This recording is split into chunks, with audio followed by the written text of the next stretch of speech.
Dunia ini indah, dunia ini luar biasa ya.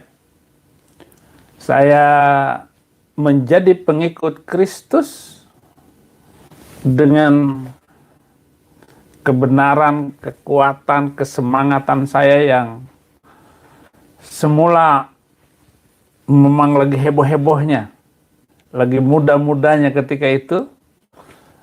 Dan firman Tuhan kita harus menjaga cinta mula-mula. Cinta mula-mula itu ketika kita semangatnya itu jangan dibuang, semangatnya itu, kobarannya itu harus tetap dijaga. Saya minta Pak Mahfud MD jangan mengecewakan harapan saya, karena saya salah satu warga negara terbaik di Indonesia ini. Karena saya manusia pilihan. Kok dari ustadz jadi pendeta itu pilihan Tuhan. Makanya mohon Pak Mahfud MD jangan mengecewakan. Mohon agar Abdus Somad ditangkap, Felix Siau ditangkap, Irene Handono ditangkap, karena semua mungkin ada ya, karena katanya saya nggak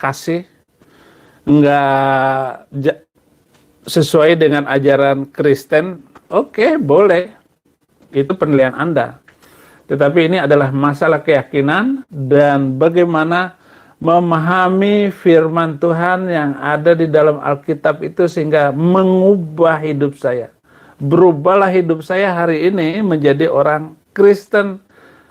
Mungkin orang Kristen yang semangatnya berapi-api itu. Jadi mohon itu Pak, supaya saya berhadapan dengan hukum ancaman Bapak itu. Dengan undang-undang yang dibuat oleh Pak Mahfud MD. Saya kenal Bapak sejak zaman Soeharto. Nah, terus Bapak itu tetap menjadi menteri. Orang terhormat lah, nggak pernah turun-turun Bapak itu. Ya karena Bapak juga semangatnya luar biasa.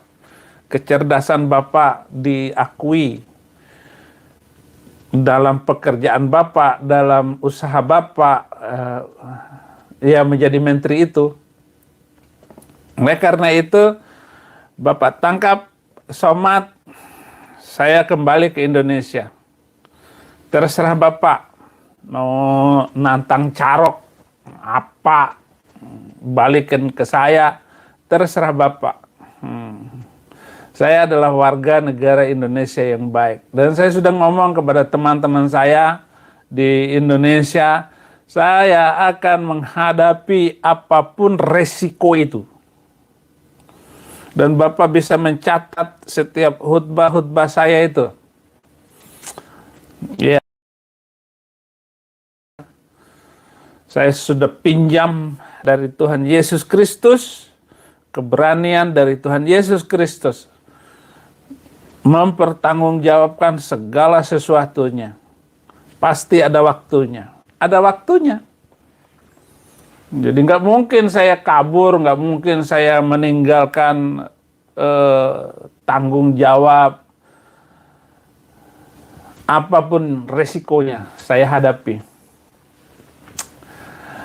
Judul renungan ini bertekun. Jadi untuk Pak Mahfud MD, saya pinjam nama Bapak untuk judul kali ini. Ya maaf ya, Pak Mahfud, judul renungan itu bertekun.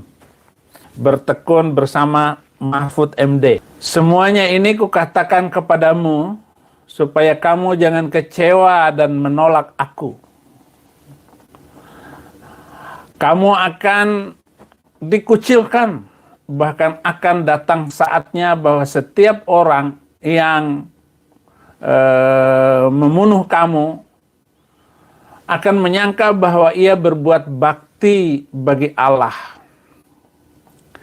Mereka akan berbuat demikian karena mereka tidak mengenal baik Bapa maupun aku.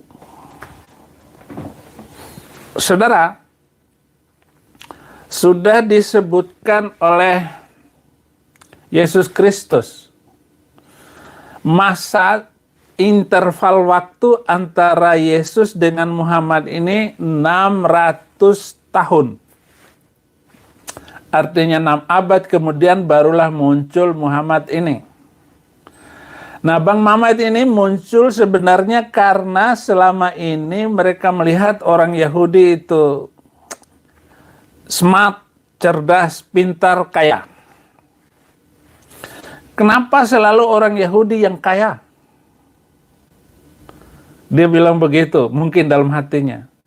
Dan selalu nabi itu dari Yahudi. Kenapa nggak ada nabi dari Arab? Lalu dia angkat diri. Dia angkat dirinya jadi nabi. Gitu. Karena belum pernah ada nabi dari Arab selama ini. Nah, dia mau mengangkat suku Arabnya itu, bangsa Arabnya itu. Karena biasanya orang Arab itu pintar ngomongnya, kerja enggak. Itu contohnya Baswedan gitu. Dia ngomong doang. Yang penting berkuasa. Si Baswedan itu kalau dia ini, wah bisa bahaya itu orang. Jadi belum pernah ada nabi dari Arab. Tiba-tiba ada nabi dari Arab, lalu dia kawin dengan Khadijah. Khadijah itu adalah istri dari seorang Kristen. Tetapi meninggal orang Kristen itu kaya raya. Maka Khadijah itu adalah janda kaya raya. Umur 40 tahun. Si Bang Mamat ini kerjanya dengan Khadijah. Tukang angon wedus. Angon mbek. Suatu hari pembantunya Khadijah ngomong dengan Bang Mamat. Mat, kamu mau nggak menikah? Si Mat sudah umur 25 tahun waktu itu. 25 tahun. Lalu Muhammad bilang begini, itu ada semua narasinya di hadis itu, ada semua. Mana mungkin ada orang yang mau menikah dengan saya yang miskin. Tukang angon wedus. Muhammad ini. Ada. Gitu. Siapa? Kata Bang Mamat kepada pembantu Khadijah. Lalu dibisikin oleh pembantu itu, namanya bosmu Khadijah. Wih, kaget Muhammad. Muhammad kaget. Lalu diaturlah segala sesuatunya. Dan yang tidak ada di dalam sejarah itu, paman Khadijah ini adalah Warokoh bin Naufal, seorang pendeta penerjemah Alkitab dari bahasa Ibrani ke dalam bahasa Arab. Warokoh inilah yang menerjemahkan Alkitab dalam bahasa Arab. Tetapi posisi Warokoh bin Naufal waktu itu ya sudah, matanya sudah kena rabun. Sudah tidak bisa melihat lagi.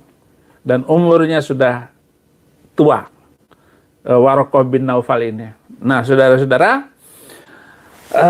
kaget Muhammad dan ya tentu saja bersenang hati dia, senang sekali. Karena dilamar oleh Khadijah, menikah. Dan saya bayangkan yang tidak ada dalam sejarahnya itu bahwa Muhammad itu menikah dengan agama apa waktu itu. Kalau Khadijah itu janda orang Kristen, pamannya itu adalah pendeta, nggak mungkin dong menikah dengan jahiliyah, cara jahiliyah. Pasti dengan Kristen. Jadi dikatekisasi dulu, pasti Muhammad dibaptis dulu. Walaupun mungkin baptis percik, karena Khadijah Kristennya bukan Kristen GBI. Pasti karena Islam itu salah satu sekte Kristen. Itu. Nah, menikahlah. Tidak ada satu kiai pun yang bisa menjawabnya. Dengan agama apakah Muhammad menikah? Kalau Saifuddin Ibrahim pasti dengan cara Kristen. Maka menikahlah. Abu Thalib datang, kemudian Waraqah bin Naufal juga datang, lalu diadakanlah ijab kabul. Ijab kabul lah Muhammad ini, si buta huruf ini, Bang Mamat buta huruf, menikah dengan Khadijah binti Khuwailid. Lanjut. Umur 40 tahun, artinya 15 tahun kemudian, Khadijah sudah umur 65 tahun. Muhammad umur 40 tahun. Lalu dia membuat cerita pergi ke Gua Hira. Kadang-kadang katanya sebulan di sana untuk mencari wangsit. Akhirnya 17 Ramadan dia menerima wahyu pertama. Ya katanya, kata dia. Lalu datanglah malaikat, cekik lehernya. Cekik lehernya, baca. Muhammad jawab, saya tidak bisa membaca. Saya nggak Arabnya. Kalau saya sebut Arabnya itu, di dalam bahasa Arabnya itu, kenapa kok dolar saya jadi kuning? Jadi sekarang saya nggak mau baca Arabnya. Saya nggak bisa membaca. Dicekik lagi. Baca. Saya nggak bisa membaca. Cekik lagi. Baca. Akhirnya dia bacalah Iqra ayat 1 sampai ayat 5. Itu adalah wahyu pertama yang diterima oleh Muhammad. Padahal Al-Quran belum ada, yang dibaca apa? Orang buta huruf. Gimana baca? Ini ngawur juga ini Jibril ini. Ngawur Jibril. Orang buta huruf disuruh baca. Ini keanehan-keanehan di dalam Al-Quran itu. Sejarah Muhammad. Lalu setelah sampai itu Muhammad turun ke rumahnya dan Muhammad menggigil ketakutan, lalu diselimuti oleh Khadijah. Ceritanya panjang. Kemudian diceritakan bahwa dia didatangkan oleh malak, oleh yang samar-samar, tapi itu dia mencekik leher saya. Masa malaikat cekik leher? Emangnya malaikat itu preman? Cekik leher? Nggak pernah ada cerita dapat wahyu leher dicekik. Hanya cerita Muhammad. Ini karangan Muhammad, karangan. Karena kalau kita lihat itu Al-Quran itu semuanya hanya berbentuk ya dialog sumbang, umum, kata-katanya nggak jelas. Kalau cerita para nabi itu adalah salah satu pengikut Daud yang diceritakan seperti itu, yang bertakwa kepada Allah. Padahal Allah itu adalah buatan Muhammad sendiri. Orang Yahudi nggak kenal Allah. Yang dikenal Yahweh. Itu Allahnya Yahudi. Alkitab ini pakai nama Allah ya karena menyesuaikan diri dengan Al-Quran. Itu dicekik. Mana ada malaikat cekik leher? Emangnya Muhammad ini mau dibunuh, mau dihabisin? Leher dicekik, bisa.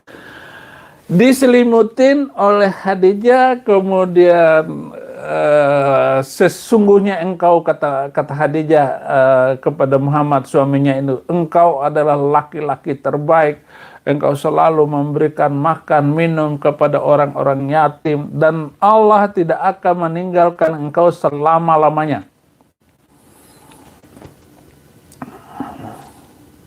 Senanglah Muhammad. Kemudian dialog.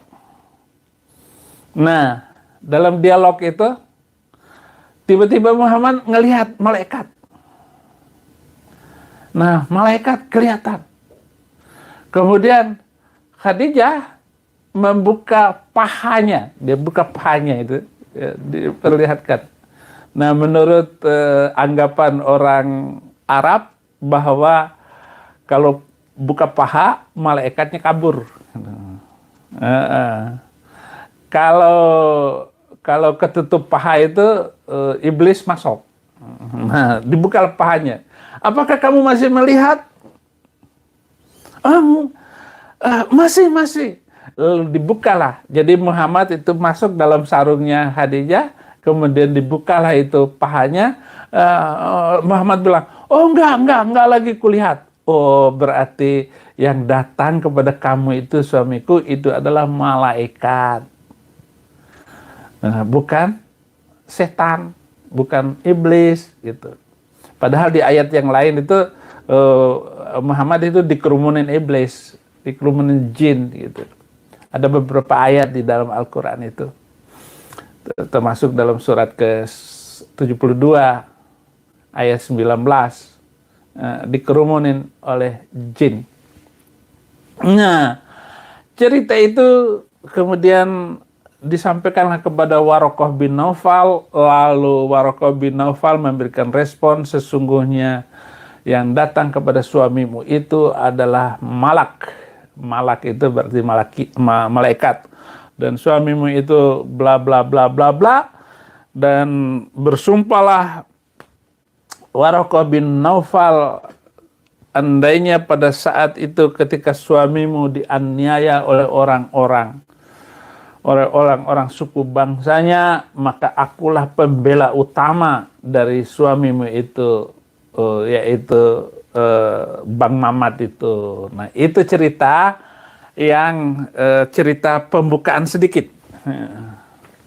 Siapapun, Pak Kiai kah, boleh adu argumen. Saya punya bukunya semuanya, ya. Saya tidak asal goblek, asal ngomong. Dan wanita pertama yang mengaku kenabian Muhammad adalah istrinya. Ini juga sebuah keanehan bahwa saksi yang mengaku Muhammad sebagai nabi adalah istrinya. Tidak ada di dalam sejarah para nabi yang mengaku suaminya itu adalah istrinya diangkat sebagai saksi di dalam kenabian. Padahal nabi itu harus, yang pertama dia harus punya mukjizat. Mukjizat dulu, bukan dari istri. Mukjizatnya Muhammad itu banyak istri. Itu mukjizatnya. Dia harus punya mukjizat. Dia ada nubuatan dari nabi sebelumnya bahwa dia akan muncul di tanah Arab. Tidak ada ini, tidak ada nabi dan seluruh ayat Alkitab, tidak ada satu ayat Alkitab yang menubuatkan kedatangan Muhammad. Bernubuat artinya dia menyampaikan nubuat kepada seseorang, nanti istriku kamu akan berumur 57 tahun. Itu namanya nubuat. Muhammad menubuatkan bahwa di Indonesia nanti akan muncul Rasul Saifuddin Ibrahim. Nggak ada omongannya ini, Muhammad itu. Ini namanya menubuatkan bahwa tahun 2022 nanti akan muncul Saifuddin Ibrahim menggoncangkan Indonesia dengan kata-kata melawan saya. Itu namanya nubuat. Tetapi tidak ada satu nubuatan Muhammad itu benar. Ada nubuatan Nabi Muhammad, dia bilang bahwa Yahudi begini, Kristen begini, dan Islam akan pecah jadi 73 golongan, hanya satu golongan yang masuk surga, kata Muhammad. Ini juga ngaco. Masa Islam pecah jadi 70 golongan, udah ratusan, udah ribuan golongan Islam tersebar di seluruh dunia. Semuanya ngaco. Ini golongan Islam itu semuanya ngaco. FPI ngaco, HTI ngaco, Boko Haram ngaco, ISIS ngaco. Ngaco rusak semua, merusak dunia. Nah, katanya Ahlus Sunnah wal Jamaah yang akan masuk surga. Itu berarti yang lain nggak masuk dong. Syiah nggak masuk, Ahmadiyah nggak masuk, Muhammadiyah nggak masuk, NU nggak masuk. Yang nggak masuk. Jadi bernubuat. Dan seorang nabi itu harus dari bangsa Yahudi. Muhammad dari bangsa Arab. Salah. Tidak benar itu, saudara-saudara.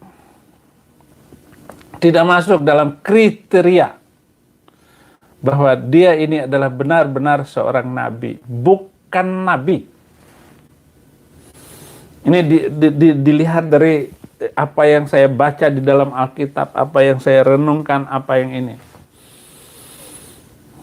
Tetapi semuanya ini, Yohanes 16 ayat 3, ayat 4, tetapi semuanya ini kukatakan kepadamu supaya apabila datang saatnya kamu ingat bahwa aku telah mengatakannya kepadamu. Artinya semua nanti ada masanya orang itu membenci kekristenan, membenci Saifuddin Ibrahim. Hai Saifuddin Ibrahim, jangan pernah dikecewakan oleh Mahfud MD. Gitu maksudnya tadi judul renungan khutbah saya ini. Nah, intinya di ayat yang kedua ini, ayat keduanya itu begini. Kamu akan dikucilkan, bahkan akan datang saatnya bahwa setiap orang yang membunuh kamu, ini saya plesetkan bacaannya supaya tidak kuning, membunuh kamu akan menyangka bahwa ia berbuat bakti bagi Allah. Nah, ini sesuai dengan apa yang dikatakan oleh Yesus. Kemudian Muhammad naik jadi nabi dan mengatakan dirinya sebagai nabi dari Arab karena diangkat oleh istrinya Khadijah. Banyak sekali ayat-ayat yang membenci kekristenan itu, yang saya katakan ada 300, intinya 300. Dan nggak mungkin dilacak oleh orang, karena ini rahasia saya. Ya dilacak ya hanya duga-duga saja. Kecuali yang sudah saya bongkar, ya itu ayatnya. Sudah saya bongkar. Namun ayat yang berdekatan dengan itu nggak saya tulis, nggak saya masukkan sebagai kriteria yang harus dihapuskan. Tetapi kalau dihapuskan juga ya ngaco juga itu Al-Quran jadinya. Memang kitab, bukan kitab suci. Nah, akan datang saatnya kamu akan dikucilkan, bahkan akan di saatnya bahwa setiap orang yang membunuh kamu akan menyangka bahwa ia berbuat bakti bagi Allah. Nah, ini tepat dengan omongan Bang Mamat. Bang Mamat bilang begini, barang siapa yang bisa membunuh satu Yahudi dan satu Kristen, maka dia pasti akan masuk surga dan akan dilayani 72 bidadari cantik. Nah, itu cerita bidadari semuanya. Mana ayatnya? Lo jangan asal ngomong, Saifuddin Ibrahim. Orang Bima bilang, lo jangan menghasut, jangan bikin orang Bima marah. Itu orang Bima, biasa orang Bima. Mulai dari bupatinya itu sampai orang rendahannya itu. Orang Bima itu manusia emosional.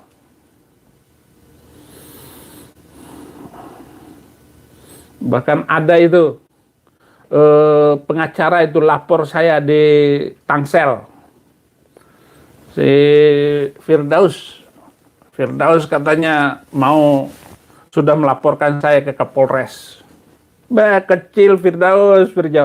Kamu mau pansos gara-gara sama-sama Bima. Si Firdaus ini ketemu saya di Jakarta Selatan di pengadilan waktu itu. Saya urus KC, dia urus apalah, biasalah itu. Pengacara Bima itu ya paling ya cari itu istri. Orang Bima, nggak ada orang Bima yang istrinya satu. Kalau nggak 3 ya 5. Itu orang Bima. Pak Pendeta Saifuddin Ibrahim bikin malu orang Bima? Enggak. Orang Bima kok dibikin malu? Emang bangsa bikin nggak punya malu? Orang Bima tak punya malu. Bima tak malu. Orang Bima nggak punya malu. Qurannya saja ada. Ya, Firdaus, cabut laporanmu itu Firdaus, supaya hidupmu terhormat dan kamu akan baik-baik saja adanya. Dia ngajak debat lagi dengan saya, Firdaus. Otak orang Bima ngaku turunan dari Raja Bima. Saya raja segala raja. Saya turunan Yesus Kristus. Beda turunan kamu. Pantas saja nggak mampu. Tolong ya Firdaus, cabut laporanmu itu. Supaya tidak melukai hubungan darah Bima. Kalau kamu benar orang Bima, Firdaus, cabut. Nah, kembali lagi bahwa akan datang saatnya bahwa setiap orang yang membunuh kamu itu akan menyangka bahwa berbuat bakti kepada Allah. Yang disebut orang yang bertakwa di dalam Islam itu kalau bisa membunuh satu Yahudi, satu Kristen masuk surga ditemani 72 bidadari. Itu Bang Mamat yang ngomong. Bang Mamat ngomong. Contohnya surat kedua ayat 191. Bunuhlah mereka di mana saja kamu jumpai mereka. Tuh. Jadi kalau lihat orang beda agama boleh diselesaikan. Ayatnya banyak. Hai orang-orang yang beriman, diwajibkan atas kamu membunuh orang. Saya plesetkan bunyinya ini supaya mesin Google itu tidak men-take down video-video saya. Amin. Haleluya. Kemudian surat ke-9 ayat 5, ayat 6, ayat 7. Banyak sekali bunyi ayatnya. Surat ke-9 ayat 29. Pelangilah orang-orang yang tidak beriman kepada Allah dan hari kemudian.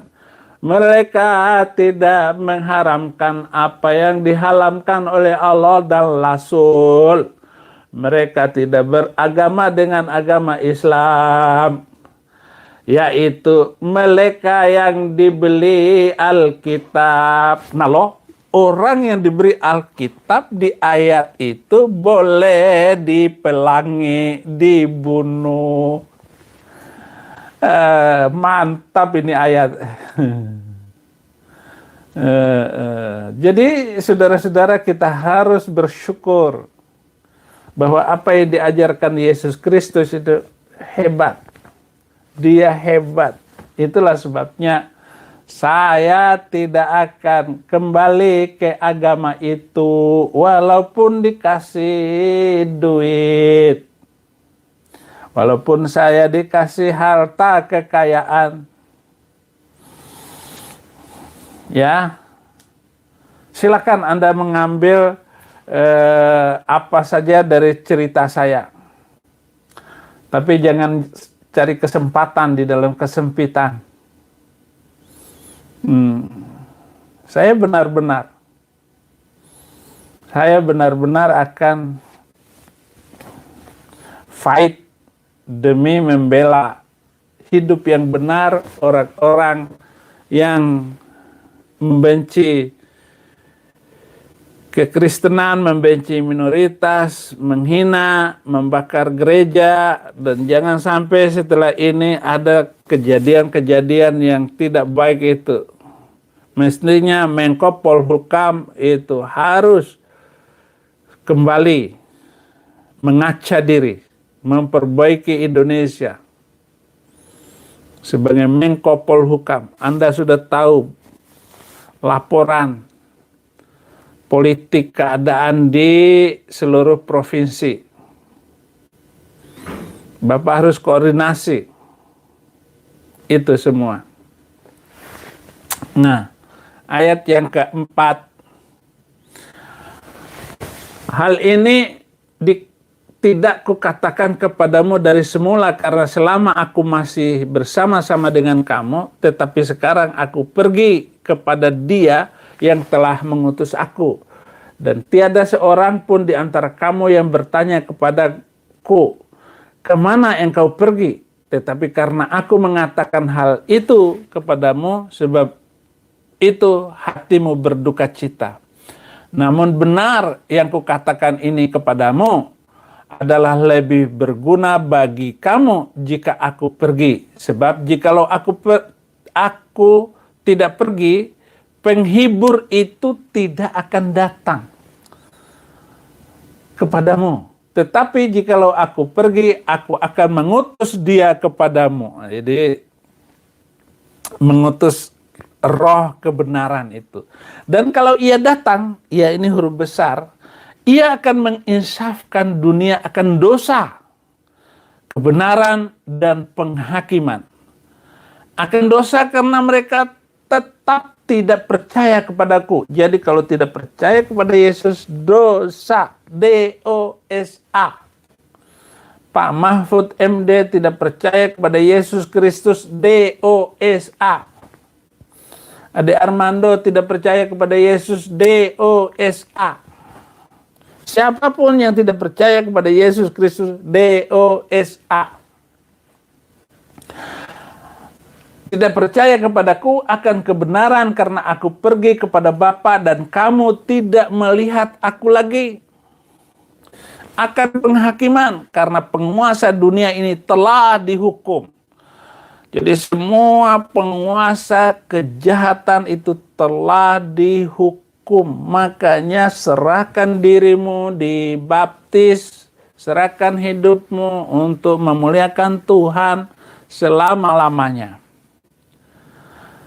Ayat 12, masih banyak hal yang harus kukatakan kepadamu, tetapi sekarang kamu belum dapat menanggungnya. Jadi betapa beratnya menanggung penderitaan bersama Yesus Kristus itu.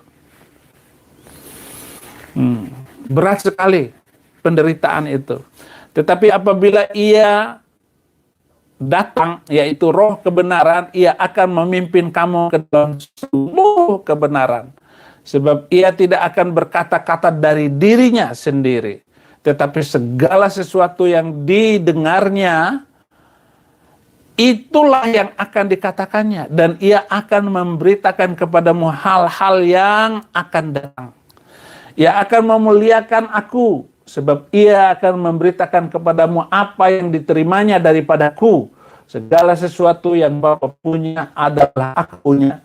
Sebab itu aku berkata, Ia akan memberitakan kepadamu apa yang diterimanya daripadaku. Jadi roh kebenaran itu adalah Roh Kudus, juga menerimanya dari Yesus Kristus. Nah, ayat ini dipakai oleh saudara muslim bahwa roh kebenaran itu Bang Mamat. Bang Mamat lagi. Tidak ada nabi dari Arab. Semua nabi dari Bani Israel. Saya sudah menulis bukunya itu. Bukunya juga tebal. Jadi tentu saja kadrun pusing untuk membaca buku itu. karena susah dimengerti, Bang Mamat. Ya, segala sesuatu yang Bapak punya adalah aku punya. Dunia ini punya Bapak, ya punya Yesus. Milik Yesus dunia ini. Tempat menghukum kejahatan orang-orang itu. Keturunan-keturunan yang jahat itu akan jahat hidup di dunia ini. Wah, seperti misalnya seorang presiden itu dikiranya mengambil uang negara kemudian dikasihkan kepada anaknya itu, dikiranya itu kekayaan enggak, dikiranya kekayaan itu akan menyenangkan, enggak, akan membuatmu tersiksa, dan manusia-manusia iblis itu akan tersiksa. Tiba-tiba anaknya miring, tiba-tiba anaknya gelo, itu karena harta kekayaan. Dan dia adalah orang yang sudah ditetapkan untuk binasa. Contohnya, itu pendiri Demokrat, dia akan menderita beserta keturunannya.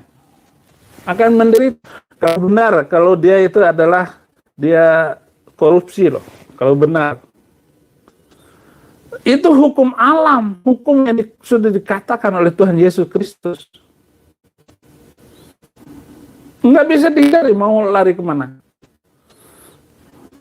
Ada pendeta dengan anaknya itu menipu uang KC. Oh, akan menderita. Ini bukan mengutuk, tetapi mengikuti alur firman Tuhan ini. Pasti menderita, pasti susah. Kalau Saifuddin Ibrahim, susah. Ya susah. Menderita bersama Yesus itu berbeda dengan menderita karena dihukum. Dunia ini sudah terhukum. Ia akan memberitakan kepadamu apa yang diterimanya daripadaku. Jadi Roh Kudus itu akan memberikan berita ini kepada saya. Contoh, tahun ketiga terima Yesus, saya sudah melihat suatu saat saya masuk penjara. Benar.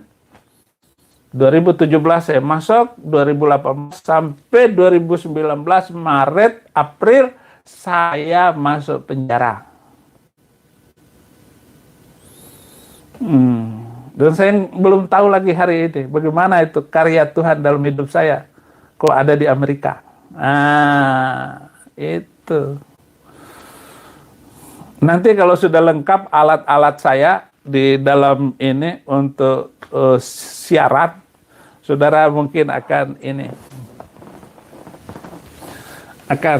bisa nonton ayat-ayat yang akan saya bongkar nanti. Tapi intinya saya cinta Indonesia, saya cinta dengan kekristenan, saya cinta Papua. Terima kasih Papua. Ya, kalau Papua sudah pagi berbangun kali. Nah, ini yang baru nambah itu, langsung ada 5 orang nonton di channel saya. Ya. Terima kasih saudara-saudara. Inilah gambaran-gambaran yang saya sampaikan. Saudara berarti masih pagi. Saya sudah mau sore. Sudah jam 4:30 di sini di Amerika. Terima kasih saudara-saudaraku.